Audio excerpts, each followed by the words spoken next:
नमस्कार प्रेक्षकांनो, ठरलं तर मग मालिकेच्या आजच्या म्हणजेच 14 एप्रिलच्या भागात आपल्याला एक जबरदस्त असा ट्विस्ट पाहायला मिळणार आहे.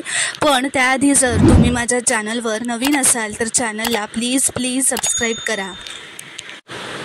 तर प्रेक्षकांनो, आता आपण पाहतो की इथे कोर्टात साक्षी म्हणते, मी जे काही खोटं बोललेले ते वकिलांच्या सांगण्यावरून बोललेले. तर आता अर्जुन म्हणतो, आय ऑब्जेक्ट युअर ऑनर. मी साक्षी सज्ञान आहेत आणि त्या खोटं बोलल्या त्याची सगळी जबाबदारी त्यांच्या वकिलावर टाकू शकत नाहीत. तर दामिनी म्हणते, युअर ऑनर, सगळ्यांनाच कायद्याची भीती वाटते, सगळ्यांनाच कायदा कळतो असं नाही. तशीच साक्षीच्या मनात थोडीशी भीती होतीच. तर अर्जुन म्हणतो, त्या भीतीवर मात करण्यासाठी कायदा आहे, पण ज्या लोकांना खोटं बोलायचं असेल ना त्यांना कसलीच लाज वाटत नाही. तर अर्जुन आता म्हणतो, माय लॉर्ड, मला मिस साक्षी शिखरे यांना काही प्रश्न विचारायची परमिशन हवी आहे. तर आता जज परमिशन ग्रँटेड असं म्हणतात. आता अर्जुन साक्षीजवळ येतो व म्हणतो, शिवानीला खोटं बोलण्यासाठी पैसे द्यायला तुम्हाला पवार वकिलांनी सांगितलं होतं. तर ती हो असं म्हणते. अथर्व विचाराची फेक आयडेंटिटी बनवायला सुद्धा तुम्हाला पवार वकिलांनीच सांगितलं होतं, बरोबर? तर ती हो असं म्हणते. तर आता अर्जुन जोरातच ओरडतो की तुम्ही पुन्हा कोर्टात खोटं बोलताय. तर दामिनी आता ऑब्जेक्शन घेत उभी राहते व म्हणते, मी कोर्टाला हेच सांगण्याचा प्रयत्न करते की साक्षीने कोर्टाची दिशाभूल केलेली नाही आहे, तर त्यांचीच दिशाभूल झालेली आहे. त्यांना एवढं सांगण्यात आलं की त्यांनी खोटं बोललं नाही तर त्यांना शिक्षा होणार. आणि हो, माझी क्लायंट चुकली आहे, तिने गुन्हा केला आहे, पण एवढं आहे की माझी क्लायंट साधी आहे, माझी क्लायंट भोळी आहे, भाबडी आहे. माझी कोर्टाला फक्त एवढीच विनंती आहे की साक्षी शिखरे कोर्टात खोटं बोलल्या या आरोपातून त्यांची आता मुक्तता व्हावी. तर आता अर्जुन म्हणतो, ठीक आहे, मान्य आहे मला, पण मिस शिखरे, तुम्ही माझ्या एका प्रश्नाचं उत्तर द्या. फक्त तुम्ही शिवानीला कधी भेटला नाहीत असं म्हणालात. अथर्व विचारे नावाचा सुद्धा तुमचा कोणी सावत्र भाऊ नाही आहे, हे मी मान्य करतो. मग रिसॉर्टमधून निघून जेव्हा विलासचा खून झाला त्या 2 तासात तुम्ही कुठे होतात? आता हा प्रश्न ऐकता साक्षी खूपच घाबरलेली असते. अर्जुन म्हणतो, उत्तर द्या साक्षी आता दामिनीकडे सुद्धा बघत असते. तर आता दामिनी ऑब्जेक्शन घेत म्हणते, ही केस साक्षीला 3 महिन्यांच्या तुरुंगवासाबद्दल आहे, विलास मर्डर केसबद्दल आत्ता त्यांना काहीच प्रश्न विचारण्यात येऊ नये. तर आता अर्जुन म्हणतो, मी खुनाबद्दल काहीच बोलत नाही आहे, यांच्या वकिलांनी यांना खोटं बोलायला लावलं होतं त्याबद्दल विचारतोय. तर दामिनी म्हणते, त्याची उत्तरं माझी क्लायंट आत्ता देऊ शकत नाही आहे, त्यासाठी मला वेळ हवा आहे कोर्टाकडून. तर सायली मनातच म्हणते, साक्षी तेव्हाही खोटं बोलत होती आणि आत्ताही खोटंच बोलते. हे जर साक्षीला अडचणीत टाकायला लागतायत तर दामिनी यांना का अडवते? तर आता अर्जुन म्हणतो, वा ग्रेट, तुमच्या आधीच्या वकिलाने तुम्हाला खरं बोलू दिलं नव्हतं आणि आत्ताचे वकील काही बोलूच देत नाही आहे तुम्हाला. तर आता अर्जुन साक्षीला म्हणतो, बरं मला सांगा, पवार वकिलाने तुम्हाला असं सांगितलं, समजा असं सांगितलं असतं की तुम्हीच कोर्टात येऊन असं स्टेटमेंट द्या की तुम्हीच विलासचा खून केला आहे, तर तुम्ही हे केलं असतं का? ते साक्षी म्हणते, ते मला असं का विचारतील पहिली गोष्ट तर अर्जुन म्हणतो, मी समजा असं म्हटलं मिस साक्षी. त्या साक्षी म्हणते, नसतंच केलं, कारण जी गोष्ट मी केलीच नाही आहे ती मी मान्यच का करेन? तर अर्जुन म्हणतो, मग शिवानीला खोटं बोलायला सांगितलं, अथर्व विचाराची खोटी आयडेंटिटी बनवली, हे सगळं तर तुम्ही ऐकलंच ना त्यांचं. मग हे सगळं खूप कन्व्हिनियंटली चाललं आहे असं नाही वाटत का तुम्हाला? तर दामिनी आता उठून म्हणते, माणूस स्वतःच्या सुटकेसाठी सगळे प्रयत्न करतो मिस्टर सुभेदार, तिने पण तेच केलं आहे. तुम्ही त्यांना गुन्हेगार सिद्ध करायचा कितीही प्रयत्न केला तरी जोपर्यंत आरोप सिद्ध होत नाही तोपर्यंत कोर्टाच्या मध्ये ती निर्दोषच राहणार आहे. तर अर्जुन म्हणतो, मग तुमची ही क्लायंट माझ्या प्रश्नांची उत्तरं का देत नाही आहे? तर दामिनी म्हणते, कारण उत्तर देण्यासाठी आम्ही कोर्टाकडे वेळ मागितला आहे. तर अर्जुन म्हणतो, उत्तर देण्यासाठी की अजून खोटे पुरावे क्रिएट करण्यासाठी? तर दामिनी आता जजला सांगते, साक्षी शिखरे खोटं बोलल्या म्हणून त्यांना 3 महिन्यांची शिक्षा झाली, पण आत्ताच हे सिद्ध झाले की ते जे काही बोलल्या ते मनाविरुद्ध आणि नाईलाजाने बोलल्या. त्या एक सुजाण नागरिक आहेत, त्यांच्याकडून जो गुन्हा झाला किंवा मी तर म्हणेन जो गुन्हा घडवून घेण्यात आला त्याची त्यांना शिक्षासुद्धा मिळाली आहे आणि त्यांची आता या आरोपातून मुक्तता करावी हीच माझी कोर्टाकडे विनंती आहे. तर आता अर्जुन म्हणतो, या आधी साक्षी 3 वेळा कोर्टात खोटं बोलल्यात जज साहेब, मग कशावरून ते आजही खोटं बोलत नसतील? मी ऑनरेबल कोर्टाला विनंती करतो की त्यांनी याचा विचार करावा, मग त्यांचा निर्णय द्यावा. तर आता जज असं म्हणतात की दोन्ही बाजूंचे पुरावे लक्षात घेता हे कोर्ट या निर्णयापर्यंत पोहोचले आहे की मिस साक्षी शिकरे खुनाच्या वेळी त्या कुठे होत्या हे सांगण्यासाठी हे कोर्ट आता त्यांना मुदत देत आहे. आपल्या अशिलाची दिशाभूल करणाऱ्या ॲडव्होकेट पवारांची चौकशी करण्यात यावी आणि मिस साक्षी शिकरे यांची कोर्टाची फसवणूक केली यातून आणि तुरुंगातून मुक्तता करण्यात यावी. या दोन गोष्टी करण्यात याव्या. तर आता हे ऐकता सगळ्यांना खूप मोठा धक्का बसलेला असतो, कारण साक्षी आता कोर्टात तुरुंगातून मुक्त झालेली असते. कारण आता साक्षीला तुरुंगातून सुटका मिळालेली असते. तर आता महिपत जोरातच गाणी गात आनंदी होत साक्षीला घेऊन बाहेर जातो. दामिनी अर्जुनला म्हणते, हा फक्त ट्रेलर होता, फिल्म अजून बाकी आहे. कथानक आहे विलासचा मर्डर. तुला वाटत असेल तुला या कथानकाबद्दल सगळं माहिती आहे, तू एकदम कोळून प्यायलायस, पण याचा शेवट तुला सरप्राईज देणार आहे. ते झेलण्यासाठी ऑल द बेस्ट. तर आता सायली पुढे येऊन दामिनीला असं म्हणते, कथा कुठलीही असो दामिनी मॅडम, पण विजय नेहमी नायकाचाच होतो. वळणं येतात, कथानकात चढ उतारसुद्धा येतात, पण शेवटी जिंकतं ते सत्यच. दामिनी म्हणते, सत्य प्रत्येकाचं वेगळं असतं, ते फक्त समोरच्याच गळी उतरवता आलं पाहिजे आणि ते मला चांगलंच येतं, म्हणून तर आज तुमच्या हरण्याची नांदी झाली. सायली म्हणते, सुरुवात तुम्हाला हवी तशी झाली, पण शेवट आम्हाला हवा तसाच होणार आणि ही काळ्या दगडावरची रेख आहे. तर आता दामिनी गालातच हसून त्यांच्यावर तिथून निघून जाते. तर आता अर्जुन व बाकी सगळे तिथून निघून जातात. बाहेर आल्यावर रविराज दामिनीचं अभिनंदन करतो. दामिनी म्हणते, एवढं अभिनंदन करण्याइतकं मी काही केलेलं नाही आहे, खूप सोपी केस होती ही, पण मी तुमचा शिष्य इतक्या लवकर हार मानेल असं मला वाटलं नव्हतं. तर रविराज म्हणतो, माझा शिष्य आहे म्हणून एक गोष्ट सांगतोय ती लक्षात ठेव दामिनी, तो हरलाय, संपलाय या गैरसमजात राहू नकोस. तुला कळणार सुद्धा नाही इतक्या वेगात तो पुन्हा वार करेल. ती म्हणते की बघूयात असं म्हणून तो निघून जातो. तर आता महिपत दामिनीला भेटून तिचे आभार मानत तिला पार्टीसाठी घरी बोलावत असतो. दामिनी म्हणते, असल्या छोट्या छोट्या गोष्टींसाठी मी पार्टी करत नाही आणि हो तुम्ही तुमच्या पार्ट्या करा, मी माझी कामं करते असं म्हणत ती तिथून निघून जाते. तर आता अर्जुन सायली सगळे बाहेर येतात. तेवढ्यातच महिपत त्यांना तिथे मिळतो.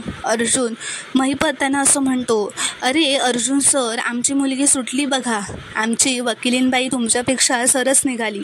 तुम्ही माझ्या मुलीला अडकवण्यासाठी खूप प्रयत्न केले, पण फसलाच ना तुमचा डाव. तर मधुभाऊ म्हणतात, एका सुनावणी तुम्ही ठरवलं का? पण एक गोष्ट लक्षात घ्या, एक सुनावणी म्हणजे संपूर्ण केस नाही आहे. तर महिपत म्हणतो, अरे मधुकर पाटील, कसे आहात तुम्ही ना आता तुमच्या आश्रमाच्या जागी आमचा रेसॉर्ट बनणार आहे, तिथे या तुम्ही, मस्त चायनीज वगैरे देऊ आम्ही तुम्हाला खायला आरामात. अरे पण तुम्ही तर जन्मठेप भोगणार आहात ना, असं तो त्याला म्हणतो. मग आता काय करायचं वहिनी, असं तो सायलीला विचारतो. सायली म्हणते, एक छोटासा विजय काय मिळवला, लगेच फुरळून गेलात का? लगेच मधुभाऊंना जन्मठेप द्यायला निघालात. कायदाही तिला शिक्षा करेल जिने गुन्हा केलाय, म्हणजेच साक्षी शिकरेला. त्यामुळे हा अहंकार बाजूला ठेवा, असं सायली महिपतला म्हणते. तर महिपत म्हणतो, हे काहीही म्हणा, पण निकाल आमच्या बाजूनेच लागलाय आज. तरीही तुम्हाला मी आमंत्रण देतो सगळ्यांनी माझ्या घरी यायचं. तर आता अर्जुनला हे सहन होत नाही. अर्जुन रागातच तिथून निघून जातो. सायली त्याला थांबवायला बघते, पण तो थांबत नाही. सायली आता चैतन्याला असं म्हणते, झाला प्रकार यांनी फार मनाला लावून घेतलाय, साक्षी सुटली आहे हे कोणालाच आवडलेलं नाही आहे. तर आता दुसरीकडे प्रिया रविराज त्यांच्या घरी आलेली असते. प्रिया प्रतिमाला सांगत असते, आई अगं मी घरीच जाणार होते, पण बाबांनी आग्रह केला म्हणून घरी आले. तर रविराज म्हणतो, नागराज, अरे तू ना आज कोर्टात असायला हवा होतास. दामिनीने काय सुंदर आर्ग्युमेंट केलं माहिती आहे, ती एवढी यशस्वी का आहे ना हे कळलं असतं तुला. प्रिया मनातच म्हणते, साक्षी खरी आहे हे किल्लेदारला पटवून देण्याची ही चांगली संधी आहे. नागराज म्हणतो, तिच्या आधीच्या वकिलाने तिची दिशाभूल केली ना?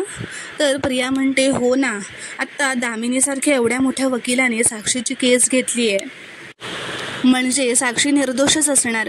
ती विलासच्या खूनबद्दल खरं बोलते हे आपल्याला माहितीच आहे ना. मी माझ्या डोळ्यांनी पाहिलं आहे, खून मधुभाऊनीच केला आहे आणि आता हे दामिनीला सुद्धा कळलं असणार, म्हणूनच तर तिने ही केस घेतली ना. म्हणजे हे निर्दोष माणसासाठीच होऊ शकतं ना. तर प्रतिमा म्हणते, पण मोठ्या वकिलाने केस स्वीकारली म्हणजे माणूस निर्दोष आहे असं होत नाही ना. त्या उलट जो माणूस खूप वर्ष पोरक्या लोकांना आधार देत आलाय तो माणूस निर्दोष असण्याची शक्यता जास्त नाही आहे का. तर प्रिया म्हणते, ती रागातच म्हणते, आई तुला या केसबद्दल फार काही माहीत नाही आहे. तर प्रतिमा म्हणते, नसेल माहीत, पण माझा सायलीवर विश्वास आहे. ती जर इतक्या तळमळीने सांगते की मधुभाऊनी खून केला नाही आहे तर त्यात तथ्य नक्कीच असेल ना. तर प्रिया चिडतच म्हणते, आणि मी कधीपासून सांगते की मी माझ्या डोळ्यांनी पाहिलं आहे की खून मधुभाऊनीच केला आहे, त्यावर तुझा विश्वास बसत नाही आहे का. तर रविराज आता प्रतिमाला म्हणतो, कोर्ट पुराव्यांवर चालतं, विश्वासावर नाही प्रतिमा, आणि त्याचं पुराव्यांमुळेच आज साक्षी निर्दोष सुटली आहे. तर प्रतिमा म्हणते, असेल, पण सायली आंधळेपणाने कोणाचीही साथ देणार नाही एवढं नक्कीच माहिती आहे मला. तर आता प्रिया मनातच म्हणते, आज सायलीचा नवरा कोर्टात तोंडावर आपटला तरीही हिला सायलीचीच बाजू घ्यायची आहे. हिचा राहिलेला अर्धा मेंदू बधीर करून टाकायला हवा. तर आता दुसरीकडे सुभेदारांकडे अर्जुन अजून आलेला नाही म्हणून पूर्णाची व कल्पना काळजी करत असतात. तर आता अर्जुन घरात येताच खाली न थांबता कोणाशीही न बोलता सरळ वर निघून जातो. सायली कल्पनाला म्हणते, मी बोलते यांच्याशी, व तीही वर जाते. आता अर्जुन त्याच्या खोलीत येताच बॅग ठेवतो व कपाळाला हात लावून टेन्शनमध्ये बसतो. सायली त्याला म्हणते, काय हो, मगापासून मी बघते एकदम गप्पा आहात, गाडीतून येतानाही काहीच बोलला नाहीत, रस्त्यावरून नजर हटतच नव्हती तुमची. हां, म्हणजे तशी ध्येयावरून तुमची नजर कधीच हटत नाही, म्हणूनच तर तुम्ही इतके यशस्वी वकील आहात ना, एकही केस न हरलेले वकील. तर आता खाली पूर्णाची गोळ्या घेत नसते. ती म्हणत असते, अर्जुन असा आल्या मी समोर असताना सुद्धा माझ्याशी काहीही बोलल्याशिवाय कधीच जात नाही, पण आज काहीतरी बिनसलेलं दिसतंय. नक्की काय झालं असेल कोर्टात. तिथे रविराजही आले असतील का, मग रविराजची त्यांच्याशी वादावादी झाली असेल का, असे तिला प्रश्न पडतात. तर प्रताप म्हणतो, अगं पूर्णाई, तू नेगेटिव्ह विचार नको करूस. तर कल्पना म्हणते, मग हे दोघेच कसे काय घरी आले, तन्वी कशी नाही आली अजून. पूर्णाई म्हणते, अगं हो ना, एव्हाना ती यायला हवी होती. तर प्रताप म्हणतो, तन्वी रविराजसोबत माहेरी म्हणून गेली असेल, येईल ती. पूर्णाई म्हणते, अर्जुन इतका कोर्टातून आल्यावर अस्वस्थ नसतो, काहीतरी झालंय हे नक्कीच, तू तन्वीला विचार ना कॉल करून काय झालंय ते. तर प्रताप म्हणतो, हो करतो. तर आता इथे दुसरीकडे अर्जुनचा राग, त्याची अस्वस्थता, त्याची चिडचिड कशी घालवायची यासाठी सायलीच्या मनात विचार आलेला असतो. ती आता अर्जुनजवळ बसते व त्याला म्हणते, तुमचं नाव अर्जुन कोणी ठेवलं हो लहान असताना, आईंनी की पूर्णाजींनी, आणि त्यांना माहीत होतं का की हा मुलगा मोठा होऊन अगदी अर्जुनासारखाच होणार आहे, बुद्धिमान, धडाडीचा, आणि सगळ्यात महत्त्वाचं म्हणजे समोर कितीही संकट आली, अडचणी आल्या तरी आपल्या लक्षाचा न चुकता भेद करणारा. तर आता सायली एवढं सगळं गोड त्याला बोलत असते तरीही अर्जुन काही बोलत नसतो. म्हणून सायली म्हणते, बरं मी तुमच्यासाठी कॉफी करून आणू का, आणि काहीतरी खायला पण घेऊन येते, तुम्हाला आवडते तशी वेलची घालून कॉफी घेऊन येते मी पटकन. तर आता अर्जुन सायलीचं बोलणं ऐकून घेतो व सायलीवर जोरातच ओरडतो व म्हणतो, तुम्ही बोलायचं थांबा, बाकी मला काही नको आहे, असं खूपच चिडत तो म्हणतो. तुम्ही काय मला लहान मुलासारखं माझी समजूत काढताय. तू खेळताना पडलास ना, घे चॉकलेट घे, ते कोर्टात हरलायस ना, घे कॉफी घे. Be serious now, be serious Mrs Sayali please. तुम्हाला वाटतो तितका सक्सेसफुल नाही आहे तुमचा नवरा, तो आज कोर्टात हरून आला आहे, आणि हरलेल्या नवऱ्याची एवढं कौतुक करण्याची काहीच गरज नाही आहे, असं तो खूपच रागात चिडून सायलीला म्हणतो व तिथून उठून निघून जातो. तर आता सायली तो गेल्यावर म्हणते, ही हार फक्त एका दिवसाची आहे हो, आणि मुळात तुम्ही हरलेले नाही जात, फक्त 4 पावलं मागे आलात, हे इतकं मनाला लावून घेऊ नका, नाहीतर तुम्ही मनाने खचून जाल. तो महिपत आणि दामिनी जिंकण्याच्या भीतीपेक्षा तुम्ही मनाने खचून जाल याची भीती जास्त वाटते मला. काय करू मी. आता अर्जुन रागारागातच खाली आलेला असतो व कोणालाही काही न सांगता घराबाहेर निघून जातो. सगळे त्याला हाक मारत असतात पण तो कोणाचाही ऐकत नाही. तर आता सायली इथे विचार करत असते, यांना नेमकं कसं शांत करू काहीच कळत नाही आहे. ती तिच्या खोलीतच असते. तर प्रताप आता वर सायलीच्या खोलीत येतो व विचारतो, अर्जुनचं नेमकं काय बिनसले सायली.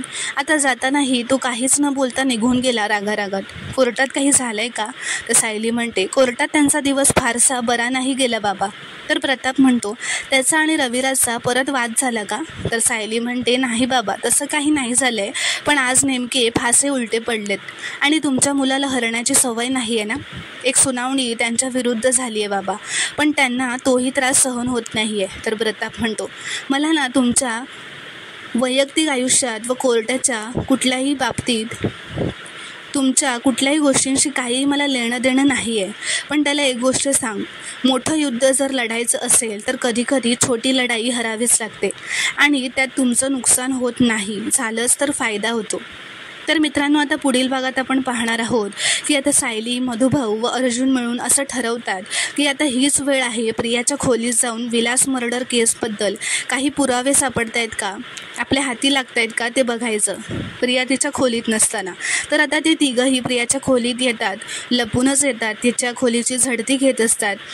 सायली वगैरे तिच्या कपाटांमध्ये बघत असते. तर मधुभाऊंना आता प्रियाची जी लाल पोटली असते, जी प्रियाने त्यांच्या कपाटात लपवलेली असते, त्या पोटलीमध्ये सायलीचा लहानपणीचा फोटो असतो, तो सापडतो. तर मधुभाऊ मनातच असं म्हणतात त्या फोटोकडे बघत की सायलीचा लहानपणीचा फोटो प्रियाच्या कपाटात, म्हणजे प्रिया सायलीच्या बाबतीत काही खोटेपणा तर करत नसेल ना. म्हणजे आता मधुभाऊंना प्रिया खरंच तन्वी आहे का, या गोष्टीबद्दलचा संशय आलेला असतो. तर मित्रांनो, आता पुढील भागात काय घडणार, हे जे सत्य आहे की सायलीच तन्वी आहे, हे सगळ्यांना लवकरच कळेल का, हे बघणं खूपच इंटरेस्टिंग ठरणार आहे. व्हिडिओ पूर्ण बघितल्याबद्दल धन्यवाद. व्हिडिओ आवडल्यास कॉमेंटमध्ये नक्की कळवा व चॅनलला प्लीज सबस्क्राईब करा.